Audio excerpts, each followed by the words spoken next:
Muito bom dia, sejam bem-vindos ao tema do dia. O meu nome é Diogo Vidal Silva, comigo tenho o Pedro Jorge da Cunha, chefe de redação do 00. Bom dia, Pedro. Vamos ter no domingo um clássico muito imprevisível, também algo polémico, entre aspas, pelo que tem acontecido nestas últimas semanas. Em que atmosfera institucional é que se jogará este Porto Benfica? Bom dia mais uma vez, Diogo.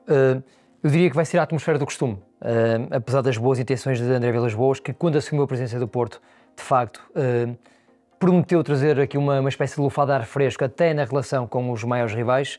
A verdade é que as coisas voltaram ao costume, à polémica habitual, sem dramatismos, que digo isto. Já vejo o futebol em Portugal há 40 anos e, de facto, não me lembro de momentos muito airosos e leves entre os três grandes. Portanto, vamos voltar ao rame-rame habitual, com alguma polémica. Neste caso, vale a pena detalhar aquilo que se passou. De facto, com a entrada de André Vilas-Boas, parecia que o futebol português entraria também numa nova era no que diz respeito à relação entre Porto, Benfica e Sporting. Mas a verdade é que depois a realidade acaba por ultrapassar as boas intenções e nesta altura Porto e Benfica não têm de facto uma boa relação institucional. Isto nasceu com o desaparecimento de Jorge Nuno Pinto da Costa. O Benfica e o Sporting optaram por não se pronunciar de forma institucional e formal sobre o desaparecimento do homem que liderou os destinos dos portistas nos últimos 42 anos. E obviamente que aí ficou cravada uma ferida grande e aberta na relação entre o Porto, Benfica e Sporting. Posteriormente, houve também o apoio do Porto público a José Mendes para a Liga de Portugal, para as eleições. O Benfica colocou-se do lado de Reinaldo Teixeira. Também na polémica entre Pedro Proença e Fernando Gomes, o Porto pronunciou-se publicamente, o Benfica optou pelo silêncio e agora chegamos ao dia de ontem, ao dia 2 de abril, em que há um comunicado duro do Porto contra a relação profissional de Rui Costa com Reinaldo Teixeira, o tal candidato às eleições da Liga, e isso mereceu uma resposta do Benfica e uma contra-resposta do Futebol Clube Porto.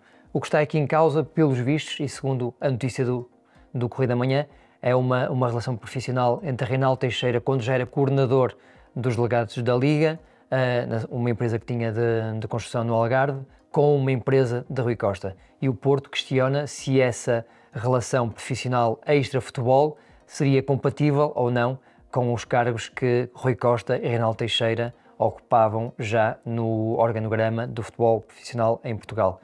Portanto, é uma questão que o Porto insistiu em 2 comunicados, o Benfica rebateu esse comunicado e essa questão, acusando os portistas de má-fé. Dito isto, posto isto, obviamente que estamos aqui numa atmosfera um bocadinho de guerra fria entre Porto e Benfica, que, voltando ao início, Diogo, tem sido, de facto, o cenário mais habitual nos últimos 40 anos em Portugal. Agora, do ponto de vista mais desportivo, e começando pelo Benfica, são já 8 vitórias seguidas. É para ti o melhor Benfica desta época? É o melhor Benfica desta temporada. Não só pelos 8 jogos seguidos que está a vencer no campeonato, mas pela qualidade que a equipa tem apresentado nas últimas semanas. E somado a isto, obviamente, não estamos a falar, já, como falávamos no início da temporada, na sobrecarga de calendário de jogos europeus, de taças. Portanto, o Benfica está numa fase muito interessante. Está com 8 vitórias seguidas, repete o melhor ciclo de resultados no campeonato. Tinha-o conseguido entre a jornada 5 e a jornada 13, com 8 vitórias seguidas também. Nessa fase, não podíamos falar num momento tão bom, porque de facto na Europa a equipa oscilava bastante, não reagia bem a esse calendário mais asfixiado. Nesta fase, e depois daquela derrota traumatizante contra o Casa Pia, no final de janeiro, e todos nos lembramos das palavras de Bruno Lage no exterior do estádio, depois no Estádio da Luz também com os adeptos do Benfica. A verdade é que o Bruno Lage parece ter conseguido agarrar a equipa pelos colarinhos e tem conseguido, de facto, aqui um ciclo muito interessante de resultados e exibições. Aliás, se arriscarmos as 2 derrotas contra o Barcelona, que provocaram o afastamento da Liga dos Campeões, o Benfica, de facto, atravessa aqui um momento mais convincente na época. Como é que se explica isto? Eu acho que o Bruno Lage conseguiu encontrar o modelo certo para este Benfica. Muitas vezes falamos nas peças certas, nos lugares certos. Parece muito simples, mas acho que é sempre um bom começo de conversa para se construir uma equipa. Há a situação de Tomás Araújo, e já vamos falar assim sobre as baixas, que coloca aqui algumas dúvidas, mas de facto o Benfica com Tomás Araújo como lateral direito e António Silva, atendendo a um António Silva sem erros, portanto, se Tomás Araújo conseguir cumprir bem no lado direito e António Silva estiver bem no centro, o Benfica consegue ser mais competitivo e mais sólido no processo defensivo. Florentino regressou e de facto também dá uma consistência ao meio-campo que muitas vezes não houve sem ele, e portanto tudo isto depois tem a ver com também a empatia que há dentro do campo entre alguns jogadores. O turco Aktürkoğlu está novamente em bom plano, voltou a estar bem ontem contra o Farense. Pavlidis soltou-se, está a jogar muito bem, ontem tem um pormenor incrível, a matar de peito uma bola e a servir depois o seu colega para mais um golo. O Benfica encontrou aqui uma forma mais harmoniosa de estar em campo, muito mais rápida na circulação de bola, muito mais rápido também no processo de recuperação defensiva, e isso faz com que a equipa seja mais forte com bola e sem bola. Portanto, acho que o Bruno Lage, de facto, prometeu no final de janeiro que o Benfica ia melhorar, e a verdade é que isso está a acontecer, e o Benfica, na minha opinião, atravessa o melhor momento da temporada. Agora, ainda não jogou no Dragão, e o Dragão apresenta dificuldades que provavelmente o Benfica também nunca teve nas últimas semanas. Sim, precisamente do outro lado há o Futebol Clube do Porto, que está com Anselmi no cargo há 11 partidas. Que Porto é este? É um Porto ainda um bocadinho camaleónico, ainda não percebemos muito bem de que forma é que o Porto pode vestir-se para este clássico. Com Anselmi a equipa já deu bons indicadores, já teve bons momentos, mas ainda não teve um jogo completo, portanto do princípio ao fim, em que possamos dizer este é o Porto que Anselmi quer. Vamos percebendo, através das palavras do treinador também, através de algumas opções, que esse Porto está a aproximar-se do ponto de rebuçado, digamos assim. Isso passará muito por aquilo que os jogadores mais importantes, mais criativos e mais influentes conseguem dar a esta equipa. Ponto número 1. Parece-me que a entrada do Ivan Marcano, estamos a falar de um jogador de 37 anos que esteve um ano e alguns meses de fora, veio dar uma serenidade que a equipa claramente com o Otávio não tinha. Ivan Marcano, longe de ser um defesa central de elite nesta fase da carreira, está na fase descendente e vem de uma lesão muito grave, consegue de facto com bola e na saída de bola dar muita mais qualidade, muito mais segurança, coisa que o Porto com o Otávio, com o Tiago Jaló e Nehuan Pérez não tinha, e lembramos por exemplo do jogo em Vila do Conde que foi trágico para a equipa do Porto. Os erros eram primários, eram grotescos, básicos, e parece-me que a equipa nesse aspecto melhorou. Depois, ponto número 2, Alan Varela está finalmente, na perspectiva dos portistas, numa fase muito razoável da temporada. O Alan Varela começou bem, depois caiu muito, chegou a passar alguns jogos no banco de suplentes, fisicamente estava esgotado e parece-me que agora começa novamente a agarrar bem a sua função no meio-campo. Falta saber quem vai jogar ao lado de Alan Varela contra o Benfica. Será que Eustáquio sobe no terreno, deixando o trio de centrais e faz parceria com Alan Varela, permitindo a entrada de um terceiro central para o trio mais recuado, que pode ser o Zé Pedro ou o Tiago Jaló, ou então mantém-se Eustáquio atrás e Fábio Vieira continua a jogar numa posição mais recuada ao lado de Alan Varela. É uma dúvida importante porque Fábio Vieira, nesta altura, é um jogador preponderante no Futebol Clube Porto. Parece-me que é um jogador em melhor forma e, mais do que isso, parece-me que é um jogador que pode ganhar jogos. Juntamente com o Rodrigo Mora, naturalmente, mas estamos a falar de um miúdo de 17 anos, não queria colocar tanto o ónus nas costas do Rodrigo Mora, que ainda agora no Estoril faz um golo maravilhoso, uma jogada de gênio, mas o Fábio Vieira, até pelos anos que já tem de profissionalismo e de clube, com passagem pelo Arsenal, o Fábio Vieira tem que se assumir nestes jogos e parece-me que ele tem perfil para isso. Agora depende também muito se vai ser mais um 8 ou se vai ser um jogador para jogar nas costas do Samu. Se o Fábio Vieira avançar, provavelmente o PP cai da equipa.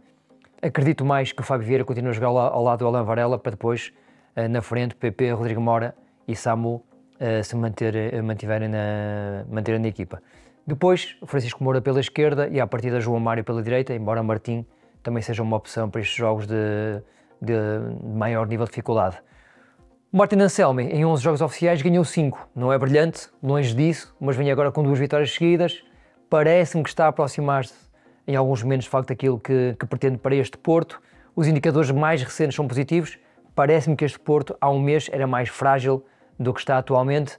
E jogando em casa, tem aqui um teste perfeito para perceber, de facto, o que é que pode valer até ao final deste campeonato. Ainda sobre o Clássico, quais é que são as baixas do lado do Porto e, claro, também do Benfica? Não há muitas baixas importantes. Diria que a maior dúvida é o Tomás Araújo, como dizia inicialmente. O Tomás não está clinicamente inapto, mas ainda com problema físico. Provavelmente será uma pubalgia. E está a ser gerido com pinças, tanto no Benfica como na seleção. Nem sequer esteve convocado por Roberto Martínez para os 2 jogos contra a Dinamarca. Não jogando contra o Farense, acredito que o Tomás Araújo vai apresentar-se no Dragão na equipa inicial e em condições aceitáveis para ocupar o lado direito da defesa, entregando no centro então a António Silva e Nico Otamendi. Se Tomás Araújo recuperar, o Benfica não terá apenas o Bá, lateral direito, teoricamente titular, e o Mano Silva, que é um reforço de janeiro, que estava a agarrar o lugar até à frente do Florentino e acaba por ter uma lesão muito grave que mata a temporada dele na Luz. Do lado do Porto, o Cláudio Ramos à partida continuará de fora, portanto o Samuel Portugal volta a estar no banco de suplentes. Não é que seja um dado muito importante, mas se houver um problema com o Diogo Costa, é o Samuel Portugal que está no banco e não é o Cláudio Ramos, é um bocadinho diferente. E depois há a baixa no meio-campo dos 2 médios, do Marco Gruitch e do Vasco Sousa. Diria que estas 2 baixas fazem com que o Fábio Vieira, nesta altura, de facto, pareça ser a melhor opção para jogar ao lado do Alan Varela. Dito isto, as 2 equipas estão praticamente na máxima força, sendo que no lado do Benfica há dúvidas do Tomás Araújo. Vamos ver como é que ele se vai apresentar. Certo, Pedro, para concluir, se olharmos para a última partida entre Porto e Benfica no Dragão, houve uma vitória histórica, diria, para o Futebol Clube do Porto. Como é que se explicam as dificuldades históricas também do Benfica no Estádio Dragão? Vivendo na cidade do Porto e conhecendo a forma como esta cidade vive o futebol, sempre senti que estes jogos eram mais relevantes, importantes, decisivos para o Futebol Clube do Porto.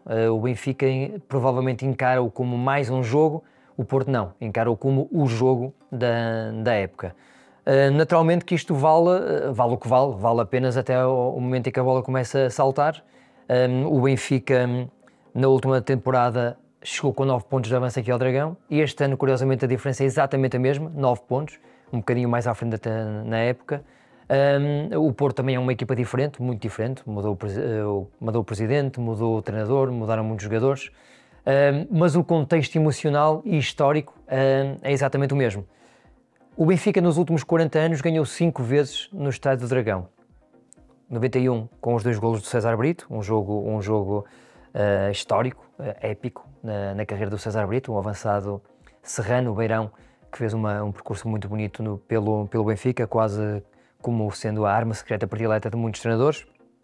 Depois, em 2005, há mais um 2-0 com 2 golos de Nuno Gomes. Em 2014, há mais um 2-0 com os 2 golos do Lima. Em 2019, o 2-1, a noite de João Félix também, uma noite muito decisiva também para as contas desse campeonato. E depois, em 2021, há 1-0, em 2022, em outubro de 2022, há 1-0 também do Benfica no estádio do Dragão. Portanto, são as 5 vitórias do Benfica nos últimos 40 anos. Isto significa o quê? Olhando mais com os óculos azuis e brancos, diria que o Porto tem uma grande probabilidade histórica de derrotar o Benfica. Ou pelo menos tem uma probabilidade muito pequena de perder contra o Benfica. Mas, se colocarmos os óculos vermelhos e brancos, a verdade é que nos últimos 20 anos o Benfica só perdeu 10 vezes, ou seja, metade dos jogos no Estádio do Dragão. E estes últimos 20 anos são melhores do que os 20 anos anteriores. Portanto, há aqui, parece-me, um crescimento do Benfica nos resultados que faz quando visita o Futebol Clube do Porto, embora, ainda assim, o Porto seja normalmente mais forte nesses jogos.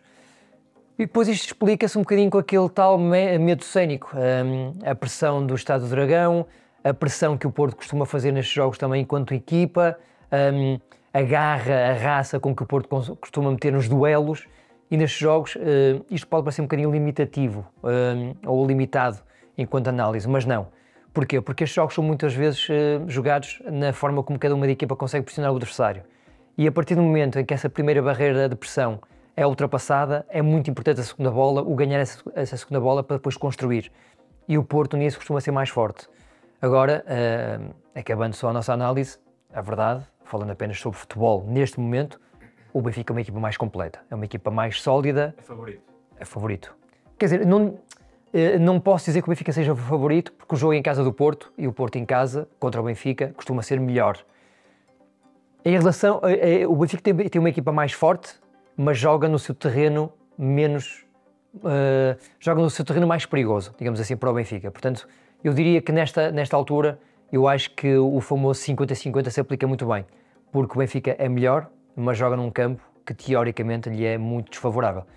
Vai ser bonito, vai ser bom, há muitas questões em cima da mesa, acho que o Porto tem muito a mostrar neste jogo, acho que o Benfica de Bruno Lage, apesar de estar na sua melhor fase, também tem muito a mostrar aos seus adeptos, portanto vamos ver. O 0-0 vai estar lá muito bem representado pelo Diogo Matos e pelo Renato Soares. Vamos ter um live, vamos ter crónica, figuras, reportagens, vídeos, vamos fazer um acompanhamento muito grande, portanto estou muito curioso para ver o que é que vai dar este Porto Benfica. Certíssimo, obrigado Pedro. O clássico de domingo foi o grande destaque no tema do dia, mas não perca ainda esta quinta-feira há novo episódio de Destino de Saudade, assim como também da Funda de 3. E se estiver pelo YouTube, não perca, caiu o mais recente episódio de Ponto Final com a apresentação de Humberto Ferreira e o grande convidado João Pica.